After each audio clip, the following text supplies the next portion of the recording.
This video does not endorse, promote, or glorify any form of illegal or harmful activity.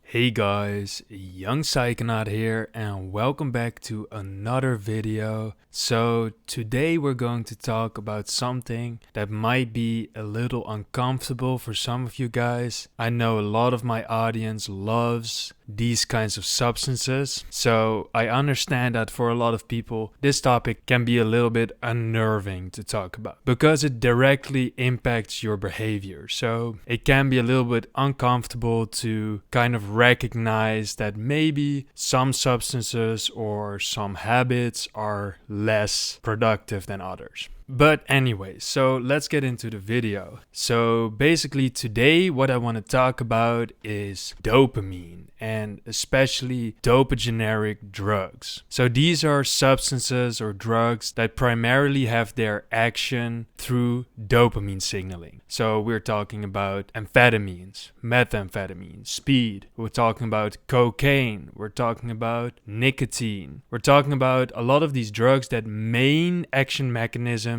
is dopamine, often also adrenaline, but let's focus on dopamine for now. And why these drugs and these substances are so dangerous and so bad for your body. And it is actually way more simple than most people think. I think most people think that, for example, cocaine or meth is primarily bad because of the chemical interacting with your body. And that is true to some degree. Of course, these substances do not directly have a very positive impact on the body. But a lot of people don't really associate the fact of heightened dopamine itself with being the problem. And that's why I want to talk about dopamine today. So dopamine is one of the most misunderstood neuron regulators in the brain. Most people have been taught or think that dopamine is somehow signaling reward, or it's somehow signaling satisfaction or happiness or bliss. And the more and more we learn about dopamine as a scientific community, the more it is clear that dopamine does not regulate any of these things. The thing that dopamine mainly regulates is motivation and seeking behavior. So what does that mean? It means that, let's say you are getting hungry and you're searching for some food. And I mean, this could be very general. This could be like in this modern time searching for some food in the supermarket or whatever. It could also be like really generously applied to animals in general. So like you're getting hungry as an animal and you want to get some food. So dopamine is the molecule that kind of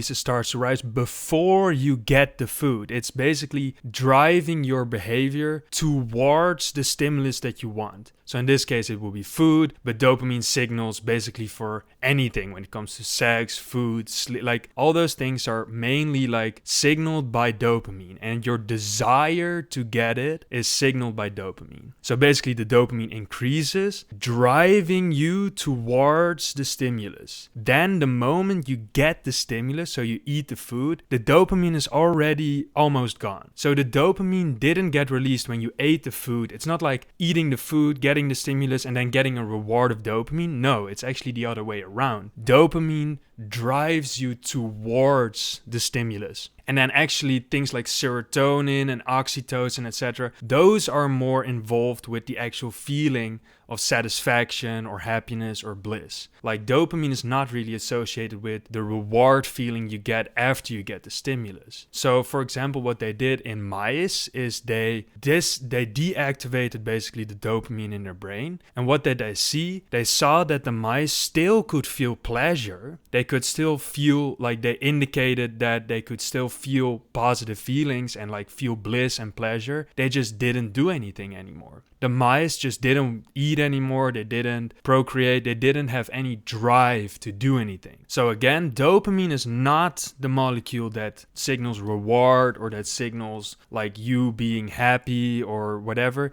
It actually signals you that you're not happy, that you have to get somewhere, that you have to get something, that you're trying to move towards, to either it be food or a partner or whatever. So now that we do understand dopamine better, how does that work in the context of drugs? Well, as we have just seen, dopamine is the signal to get motivated to get somewhere. So if you're wanting something like drugs, your dopamine is already increasing, and then the moment you get it, the dopamine should be going away because now you got the stimulus. So now it has to actually make place for other neurochemicals and neuroregulators. But that is not what happens when you do a dopamine drug. You get more dopamine after the stimulus. So this is already signaling to your body that you didn't basically get what you wanted, but you need to be motivated to get more of it or get somewhere else. That is also personally why I do not really like dopamine drugs, because they put me in this state of wanting, of this is not enough, of like we want to get somewhere, do something, whatever, experience something, do more drugs. Like with dopamine drugs, it is very high chance that it will drive your body naturally to not be satisfied and to not be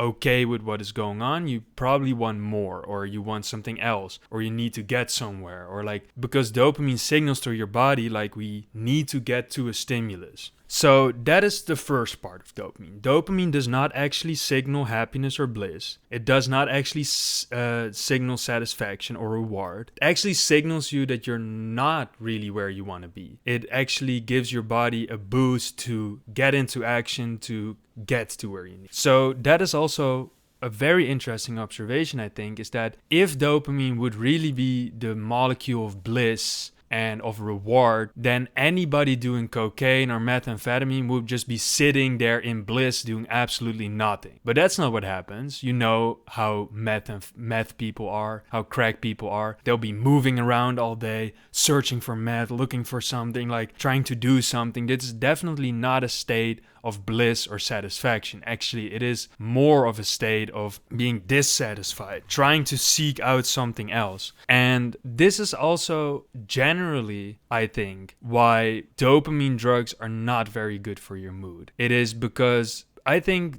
to improve your mood in a general sense, you have to be accepting of what's happening around you. Even if the stimulus around you is negative or not something you desire, accepting it will put you in a better state, I would say. Dopamine drugs are kind of doing the opposite. It actually signals to your body, like whatever is going on right now, it is not where we want to be, because we need to get somewhere. We need to be actionable and get to the stimulus that the dopamine is signaling to us. And this is also the reason why dopamine drugs are so addictive. It's because dopamine is such a strong mechanism in the body. Because if the organism is hungry, you need to eat, and that is what dopamine is doing. It will push your body to go and eat. So the dopamine drug comes in there and hijacks the mechanism and basically says to your body with all its might, you need to get more of this stimulation, because that is what I'm signaling, is you have to get somewhere, you have to get more. So that is also why it is so hard to break a dopamine habit, be it nicotine, be it cocaine or meth or whatever. It is just so much harder to quit than most, for example, serotonergic drugs, because serotonin does not have this immense power over your biology. Dopamine is just something that your biology is almost impossible to ignore. It is such a strong mechanism in your brain that it will basically override your whole prefrontal cortex and any good decisions you want to make about it. So, what is the other part of it? So, a lot of these substances that have a large dopamine increase, the substance itself has some negative interactions with the body, but that is not the main reason why it is so bad. It is actually because dopamine can be neurotoxic in it of itself. So dopamine is neurotoxic because the metabolites of dopamine produce reactive oxygen species and other toxic metabolites. These can damage mitochondria, can induce cell death, and specifically in dopaminergic neurons, this happens a lot. So these neurotoxic effects are just from the fact that dopamine is increased beyond normal levels. So normally the body can only produce so much dopamine. So this really doesn't happen a lot in the body. Maybe if you're like watching porn all day and have like this super stimulus of dopamine running through your brain all day, I would say this could also be potentially neurotoxic. But in general, in a natural biological state, this will not happen because, the body just doesn't produce enough dopamine. It will be metabolized quickly. But if you do a dopamine drug, like for example meth, or if you rip your vaporizer all day long with 20 milligram nic in it, it will create so much dopamine that the body cannot metabolize quickly enough. It will create so much reactive oxygen species. It will create so much toxic metabolites that you will induce cell death and you will induce neurotoxicity. And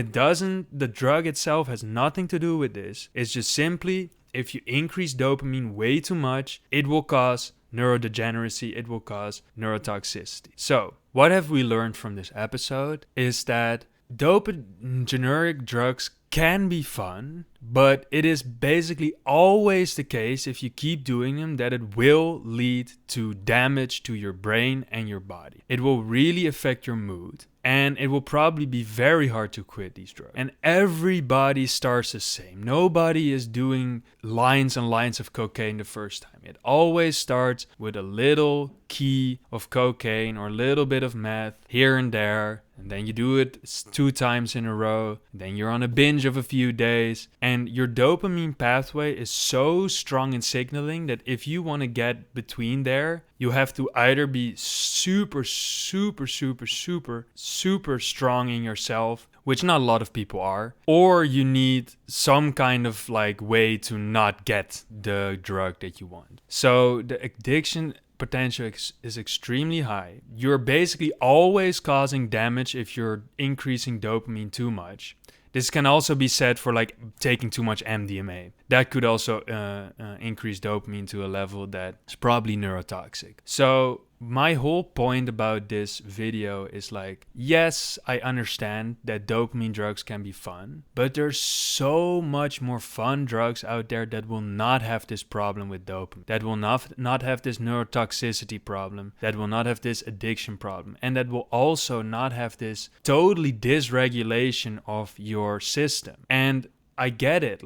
You kind of feel like the dopamine drug is giving you this sense of reward, but it's really not. It's more driving you towards getting more rewards than it's actually feeling rewarding. And I know this is very hard for a lot of people to accept, but maybe it's time to lay off the dopamine drugs altogether, guys. Maybe just let's stop doing cocaine. Let's stop doing meth. Let's do some fun drugs that are not extremely bad for you in any case. It doesn't even matter what the drug is. Dopamine is neurotoxic in high amounts. So this video is just to warn all of you guys, and especially people that have not been into drugs a lot.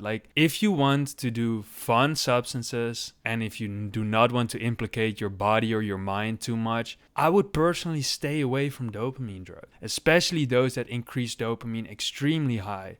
There's so many fun classes like psychedelics, dissociatives, etc., etc.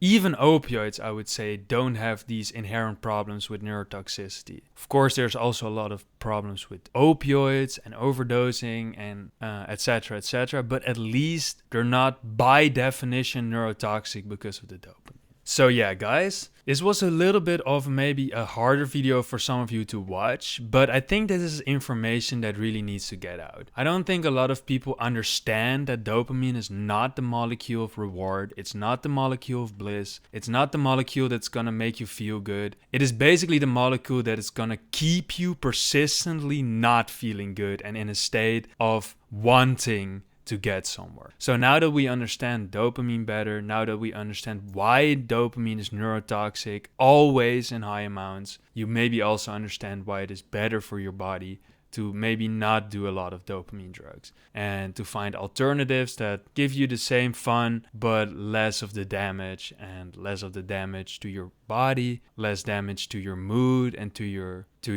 satisfaction. So if you want to look for substances that actually make you satisfied, I would go with more serotonergic substances. It has actually been shown that serotonin is the molecule that signals more things like love, things like being satisfied.